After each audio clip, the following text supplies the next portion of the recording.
Boys and girls, we have a good one today. So listen, if you're a musician or even a small business owner and you're wondering, how do I make a living this way? And all the stuff that just seems to come so easy to people with normal jobs when you're getting a paycheck. Today we sit down with Zhach Kelsch, financial advisor and a very good friend of mine who's been a working musician for over 20 years. But also, he's a financial whiz. So he bridges these two worlds unlike anybody else. So if you want to be a musician who can make a living, save some money, and set yourself up for a normal life, maybe you want to buy a house, maybe you want to have some kids, maybe you want to do all these things that just seem to come a little bit more natural when you have a 9-to-5, this is the video for you. Don't go anywhere. We're going to dive into so many great subjects. And also, don't forget to like this video, hit the subscribe button. I hope you enjoy this video and find it useful. And if you have any extra questions, drop them in the comments below. I'll get them over to Zach. First of all, I'd like to thank Zach for being here. He's one of my oldest friends. We grew up together, and he's one of the most talented people I know. Zach has made a living as a professional musician since we were like 18, 20 years old. Kind of when he started doing it like for real as a gig. He's toured the world with touring bands. He's been in some of the biggest cover corporate bands in the country. And now he is a financial analyst, helps people prepare and set themselves up for a future. You know, if you're a musician or anybody else, he can kind of help you prepare and become financially minded and protect yourself from those unforeseen circumstances that could happen in life. Not bad, man. I'll give you a solid D+. D? D goodness. No, that's cool. Thank you for that. Yeah. Did I cover it? I think you pretty much got it. I mean, I know the audience that's in here right now. So like Zach's played with everybody from the Pilfers, like as their drummer, right? Like you've been out with them, to the he's toured with the Ataris. He's just done a lot of like really cool stuff as a drummer that I think like we catch musicians brains of that, but it's also like a financial whiz. So that's why I wanted to bring him in to help everybody. Because I think if you can relate to somebody who's doing what you're doing, it's a lot easier to take their advice to other aspects of your life. Yeah, that sounds pretty good. Spot on. So Zach, you have experience in both music and finance. What's the biggest financial myth or misconception you see among musicians? Like, you want me to be real? Yeah, I want you to be 100% real, because that's what we're about at the Electricity Music Conference. Okay. When I was a kid, I hope I'm not gonna get judged for this. When I was a kid, I got into music. I started playing when I was 6 years old. My dad was a drummer. So I started playing drums just because I loved it. I thought it was cool. And then I started to see musicians on TV. Like, I think Metallica was one of the first ones. I saw them on like a Saturday Night Live or something like that. And they came across like they looked like they were, like, first of all, they were famous. I was not as interested in that, but it seemed like they were wealthy to me. Like, it seemed like they drove nice cars and like they came across wealthy. So that seemed attractive to me. I'm just gonna be honest, right? It's like, well, I'd like to have money, and I feel like money is a great tool that gives you more options, right? So I thought that would be the thing, but you asked me what a myth was, right? Yeah, like what's the biggest financial myth or misconception that you see among musicians? That most musicians make a lot of money. Yeah. So I see like these music videos with you know, musicians, and I've been doing it for how long now? Like 20 years or so. And I see, like, here, I'll give you one true to life story, right? Yeah. I love another thing he was sharing about, like, his height.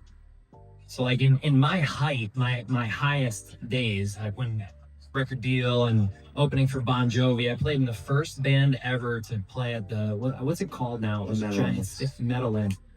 So we opened for, it was my band at the time, was called Dive, also from Philadelphia, Train, and Bon Jovi, right? And our record label rented a tour bus for our dressing room at that show. Yeah. And I drove my car to that gig. So I pulled my car in and went to the Meadowlands, and then got on a tour bus, and then they basically had our fans pay to meet us on the tour bus. So I started to learn a little bit about the myths of the music industry. So hope that answers your question. Yeah, for sure.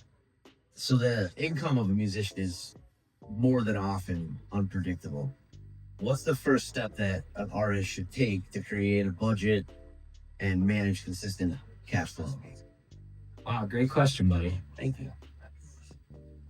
I would say, I think thinking long term is the first step to that, right? I'm the kind of guy, I just shared with you guys that I want to make money, right? So I was like, hey, I want to, like, I just thought of it like this. I got good at the drums, right? I spent a lot of time, effort, spent money taking lessons, bought the books and the tapes, and learned how to do it. And I thought, like any other skill, if I'm good at it, I should deserve to be paid for it. And I found out that that's not the way it works. That's what I shared with you just now. Yeah. So for a while in my early days of my career, I'd get mad about, he gave an example of, you play your most passionate gigs, you almost don't expect to get paid. I've learned to make peace with that. So like when I play certain gigs I like, I don't even care. I don't even expect to get paid. Does that make sense? Yeah, 100%. And then, some of the gigs that maybe I don't like, I have the freedom now to be able to be like, well, I'm not really excited about that gig. Here's the price. And then they can say yes or no. So, but the reason I do that is because I figured out somewhere along the way that you should look at your income in any business, right? Like if you're a musician, you said your income is unexpected. It's variable. Yeah. Especially at the level of people who maybe are at this conference right now, right? Like, Yeah. you can get the different, like, and maybe some people have different situations, but I think, for the most part, that would apply. So you have to balance. Here's a good way to think about it. You've got income producing activities, right? That means what shows do you play or what products do you sell at your shows that generate income to you? And then you've got business building activities. So IPAs, not the kind behind the bar, and BBAs, right? Business building activities. So that is marketing yourself. That is a gig where, let's say you've never played a certain market before. And this is kind of simple. I hope this is not too simple for everybody. But if you've never played a certain market before, we're in Scranton. So let's say you never played Wilkes-Barre before. Well, you might offer to play for free or even pay to play at a venue to get your foot in that door. So that is a business building activity, right? So as soon as you balance those and then think long term, what do I make for the month or the quarter or even the year versus what did I make today or this week? Your mindset shifts. Right. Is that helpful? No. Was that too long-winded for everybody? I apologize. Pretty much. Yeah, you got it. Yeah. You're probably ahead of me, brother. I think you nailed it. The only thing in my IT job where we have to forecast a phone call for every 8. You know what? You bring up a good point too. So how about this? That determines our staffing. We love what we do, but if you want to make it a career, you got to take it more seriously. And then what I hear a lot of times is like, well, now it feels like a job. And I'm like, well, it does, but wasn't that what you asked for? So you got to sort of have that serious mindset if you want to do it for a living. That's a tough one. I don't have the answer to it, by the way. I'm just pointing it out. Observation. That's come up in probably 4 different panels. Like, where it's like, hey, like, if you want it to be a job and it feels like a job, it's going to be a job. It's still an awesome job, right? But it's how do you find that balance? That's how I always looked at it. I was like, like anytime I was like, oh, I don't want to do the accounting crap, or I don't feel like right now I have to do my fall schedule like on my website, and I'm like, data entry is the worst thing that can happen to a creative. Haven't done it. Yeah. So let's talk self-employed musicians. What are the best options for saving? Like, would it be a IRA, 401k? Can you kind of break that down that you think for a musician, where would be the best place to put their money for savings for those times when it doesn't work? Or if you're going to do this long term for retirement, so you're preparing for that life and not just pushing it off? Yeah, that's a great question. I think you answered your own question, and I think you know the answer. A Roth IRA is like the number one you know, if you qualify for it, that's the number one area I always tell people, anybody, whether you're a musician or not or whatever, a Roth IRA is the only area where you could make money, A, without working, and B, without paying taxes on it. So there's a reason that the government limits the amount of money that you could put in it. Otherwise, rich people would put all their money in something like that. Correct. But it's absolutely a Roth IRA. So yeah, that's a great question. And so I've always admired, like we said, like for a long time, like you weren't even doing this. You were just a drummer until this aspect opened. But I 100% always would be like, holy shit, like Zach's living as a musician. I know so many musicians that are doing it, but they like that was your sole thing. How did you like find the way, like what was your method? Did you like take a little bit from each gig? Did you, you know, 1 gig a month goes into these different places? Like how did you do that saving? Because like you like bought a house as a drummer. You know what I mean? Like I always admired watching that. And like I know other musicians that are like, my guitar string broke, so I can't play the show this weekend. They're always asking me to borrow money for their guitar string. Yeah, exactly. Yeah, they're asking you. They make the same money as me on the gig. Right.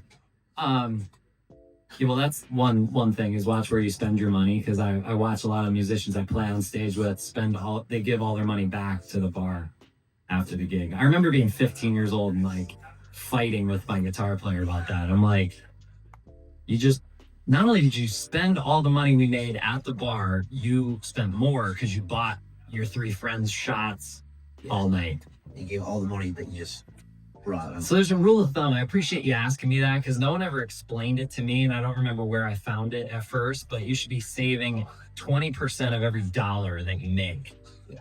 And when I learned that, I took it to heart. See, I teach drumming as well. So like when I learned that, I'm pretty literal, right? I might be what do they call it? Asperger's undiagnosed, possibly.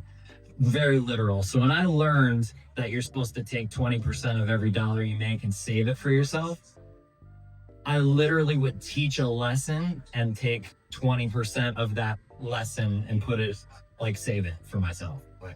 And that was before I knew anything about how investments work or anything. I was just saving it in a bank account. Yes, put it in the savings. Yeah. Okay. Yeah. Okay. So how do you advise musicians to handle like a large sum of money that they might come into, right? So you get that one big payday.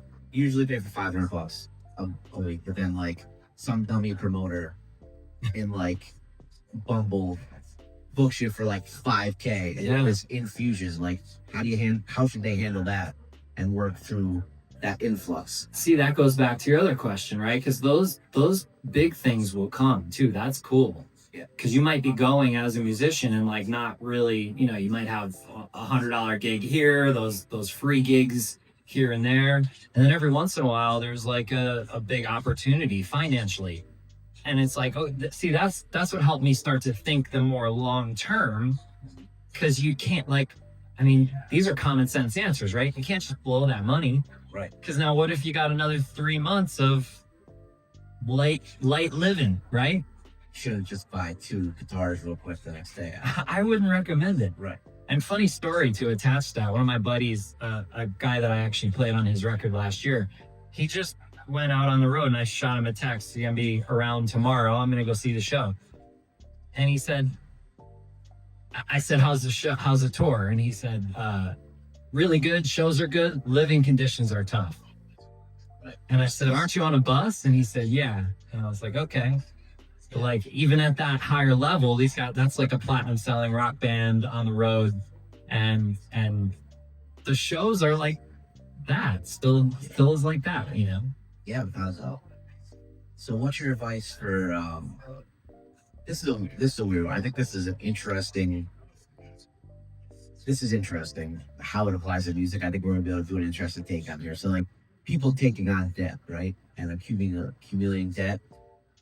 Is it a smart investment? So like this would apply to a musician, like buying a new van, buying new gear, like those investments. Like a van we all know is, if it's used, it's always a bad investment. It's gonna break, right? But some things are necessities. So like those financial risks versus reward, like What's your advice on how to navigate that? Wow, that's awesome. You're asking great questions, Joe. Thank you. I think it depends on who you are as a person. For me, I always believed in, it's so funny, I teach my students this, like as far as drum students, they're playing, right? And their parents, sometimes they're wealthy parents, and they'll ask me like, should I get them this $10,000 electronic drum kit with these $100 headphones? And that way I can be left alone, kind of thing. And I'm like, well, listen, like the way I was brought up, and this goes, you asked him a great question, like, how do you stay inspired? Right. I always would play this little game with myself where it was like, if I reached a certain goal, I would reward myself with something. So like, that's the way I am. And that's the way I've been able to stay passionate about what I'm doing. Cause it's always like when I started, it was like, I was playing drums and I was like, well, if I could, get whatever it was, like get in my first band or whatever that was, it's like, I'm going to reward myself with like a China cymbal. And if any drummers in the audience, that's like a $400 item, So it was like, and I was saving for it. So there's two things. It's like, one, I'm celebrating a win. And the other thing is like, I actually saved the money systematically, and then I didn't spend all the money on that China cymbal. You see what I'm saying? Yeah, no. So like always like over preparing. Does that make sense? Yeah, without a doubt. That's the way I do it.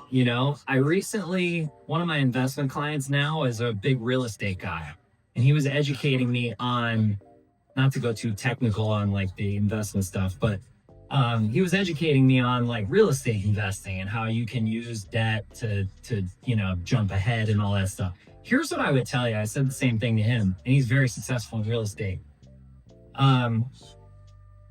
Good debt is defined by something that either is going to increase in value or generate income.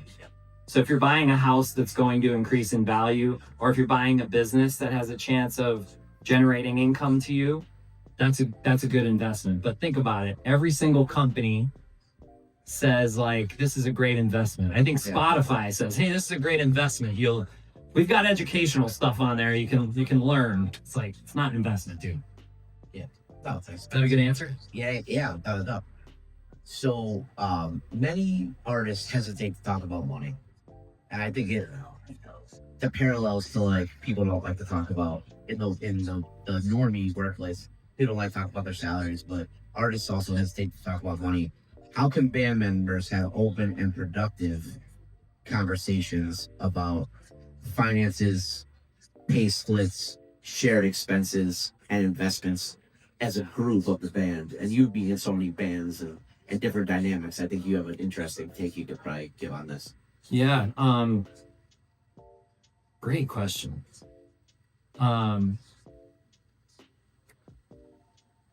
Because my it's tough, right? It could actually that could implode a group. And I've seen it. Or having it be a clean cut could make it that much easier to work together, right? Right. So probably starts with who you're working with, right? Because and wouldn't that be great is to just have more open communication, period, right? Yeah, I would say start with working with people that you think are good quality people, because otherwise, you try to have an open communication with somebody. And right. I've seen it. Like I've had people lie right to me. I've seen that. I've had bands steal money from me. So like one of the bands I was in, ended up in me getting ripped off for like to the tune of like 30 grand. So like that hurts, and then you go back and it's just a lesson learned, because it's like those people were not great people, and I was in that band and I stuck with it because the opportunity was big, and the people were talented, and I thought, well, try to stick it out. You try to have those conversations and they don't work out, like those should be your red flags that maybe you should go try to find another group. Right. But by the way, I found this other kind of way to work too, right? Like you can just define you could communicate. That's what I do a lot. Like I work with a lot of bands now, and some of them I don't know that well. I don't know if they're trustworthy individuals, right? So it's like, I just state my terms up front, and then you can say no, or you could say yes. And I'm careful to get involved in the business side of some things unless I really feel good about the people. Right. Yeah, because you're attaching yourself to it on a different level at that point. Yeah. Cool. So one more question. It's kind of a two-parter, and then we can open it up to questions for everybody. But at what point in a musician's career should they start seriously considering either having an accountant or a financial advisor? What should they look for in that person? And then off of that, like, just your strongest piece of advice for a musician from a financial standpoint of, like, you're a young musician, you're a starting musician, or you're somebody that's new to the music. Like, what is that? Two-part question. Well, to start with the first one, like, when should somebody, like, consider having a financial advisor or an accountant or somebody that knows numbers? Because, like, on the creative side, like, I think you're kind of a rarity, like, where numbers, like, that's a different side of the brain where Definitely. people avoid that. Like, I'm just not going to pay my taxes because I don't want to do anything in the forms. Or I think that's common with musicians. Yeah, that type of thing, right? Funny story before I answer that question. I had this one band. So I went to business school. I went to Penn State. And that's part of the reason why I think I knew I wasn't good at the business numbers side. So that's why I wanted to study that side. I'm more of a creative at heart. I'd rather play the drums. That's, but I figured if I wanted to make a living, I should need to learn that part. Like we were talking about before. That's the no fun part. But if you want to make a living, you should probably learn it. Right. Yeah. And I remember I got this really great opportunity right after I graduated college, and it was like a touring cover band. You mentioned some of the bigger cover bands I played with. And I asked them if they were going to do like a tax, like if they would give me, because it was, I think at that time it was like I was going to be making like 60 grand a year as a drummer coming out of college. Like, I thought it was the greatest thing ever. And 1099 or W9 or something. I asked them, I was like, I felt like it was such a big gig at the time that I was like, is this a job? Like, do I get like tax forms and everything? Like they had a crew and like it was the management and all this stuff. So I was like, and they were like, yeah, like they said it to me hesitatingly, like I wouldn't want to join the band after that. Yeah. And I was like, no, I'm excited about that. Like, I want to get the tax form to prove that I have income because I want to buy a house someday. Exactly. Yeah. Does that make sense? I want to develop credit. I want to have, yeah. But I feel like most musicians are like, no, taxes, no. I I don't want to pay taxes, but that's at like every level though. Like you're saying, like if I say this out, like if I book anything over a couple $100, like you're getting 1099, right? Right. And like signed major artists don't, like, they're like, no, just give me cash. I'm like, yeah, right. Like, I'm not paying your taxes for you. Like, I'm gonna, like, I sell tickets online.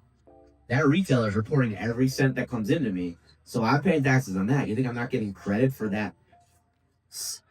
85% of that money is going to you, and I'm going to pay tax on that 85% instead of the 15% that I actually get to keep? No way. Exactly. So yeah.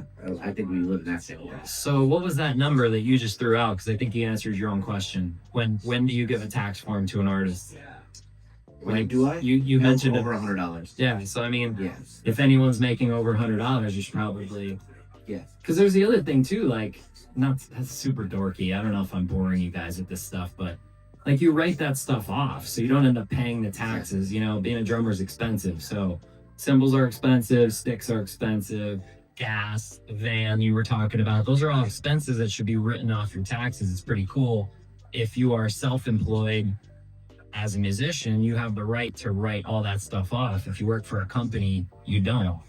Right. So you should take advantage of that too. So.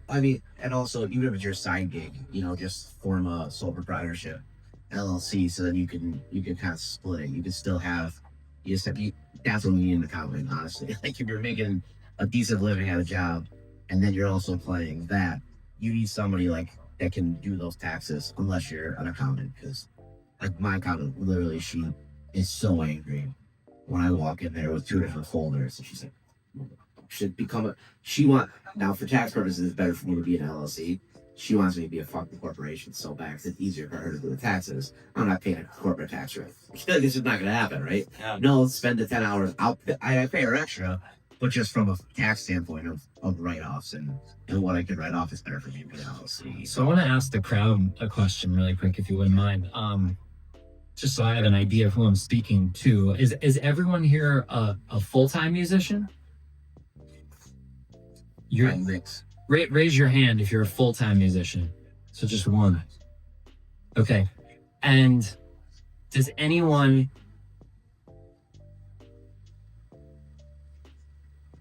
think that they like, or here, of all the musicians in the audience, who knows how much they make from music for the year? Could you raise your hand? You know what you make this like last year from, and you do? Cool. Anybody else? Awesome. I keep noting mine on notepad every time I do a bargain. Cool. Cash. I'm seeing, awesome. I saw one head shake. No, that might be a cool tip, is just to start, just, it sounds dorky and boring, I know, but just maybe start keeping track so that you could know whether or not you should be. Yeah, because you're coming down to like, I mean, you can almost be getting money back at a certain point, right? Like if you're, you're gonna get paid, because if you're doing it right, you can write off your meals that day, like it was right before the thing. You can write off your hotels. You can write off your like the the mileage, like the like how much they raise mileage. So now it takes work, and you're gonna have to track. Like I started here and I went there, and you can't get greedy with it to the point. Like don't lie, because if you get audited, you're fucked. But track that mileage, and you can end up making money out of it. Like I have people that work for me, and like the mileage that we tracked for emo night is like huge. You're getting thousands of dollars back if you're traveling a lot, So, How do you track that? I have an app. I forget what it's called. I don't get a commission or any. I'm not affiliated, but I use Mile IQ. Yeah, so I just want to let you guys know. Last year, 2024, I drove 14,209 miles. So again, for that, oh, he's taking notes. That's awesome. When I saw you shake your head, I was like, oh, I'm gonna put that guy to sleep. He's like, dude, I want to. Oh no, I love this. Cool. So yeah, if it helps, this is great, right? So I'm not some big geek. I'm not sitting here crunching every single number. I have an app for it, right? And I know 14,000 miles, and I got to write $9,060 off my taxes last year. So hopefully that sweetens the deal there, and I hope you guys, that's some value. Track everything. If you're driving another, That's just mileage, yeah.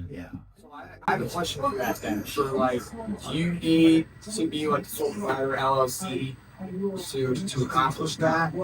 So you don't know. You need to. I'm not an accountant. I don't know about No, you don't. It's going to be a lot cleaner on your taxes if you have another job. Like if you're just a sole proprietor, you're out there working, like keep track of everything. But if you have another job, like where you're getting a paycheck, it's really going to be dangerous to not form an LLC for $35 to do everything else. So you're filing your taxes separately. When they get you're going to get audited. You're going to go 4 years and be fine. And then you're going to, I'll give you one more quick tip. over something little too, over like $75, you're gonna get, you got to pay to be audited, which isn't fun. So you could do that. You're right. The LLC is cool because it protects you legally too. Yeah, that's the other thing is. But you could, as long as you keep your money separate. Yeah. I wish I did this a long time ago, but just open a business account and do everything with your music goes through the business account. And if you work a job like a W-2 employee job, just try. It's hard, but try to keep that money separate. And then that's literally all I do. I send my business accounting, my business account forms to my accountant. Your statements. And my mileage statement. So he sees what's coming in and what's going out for the business, and then he sees the mileage that I did, and then everything else I try to keep separate. But I still don't work a job, so it's really easy for me. Like everything just goes through my business. So pretty much not worrying about the LLC necessarily, go create a business account. You could. I will. Kind of like the money that comes in from that there. The rest So- of it, keep it separated. So just because I know you, and you're also a professional wrestler, right? Form an LLC for a liability standpoint. Yes. So like if a chair slips out of your hand at one of your gigs and hits somebody else in the head, they could sue that and not you.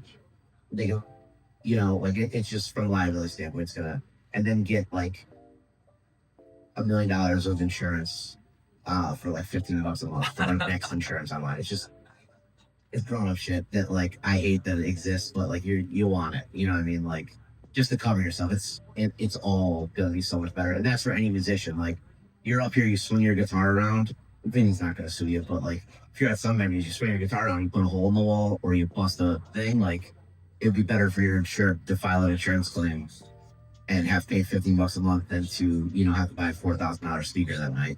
It's just a good practice. But you specifically form an LLC, and I'll help you if you need it. It takes 10 minutes. We have a buddy Pete. I'll just farm him out without him saying yes, and he'll do it for me. That's who does mine. Make friends with a lawyer. It's easier for them to sue a business, and there's no money in it for them to get. Shitty way to say it, but yeah. Yeah. Anything else? Any closing words? I mean, any other questions too? Are there any other questions? Cool. Awesome. I'm Zach? good. That was fun. Thanks for having me. No, thank you for being here.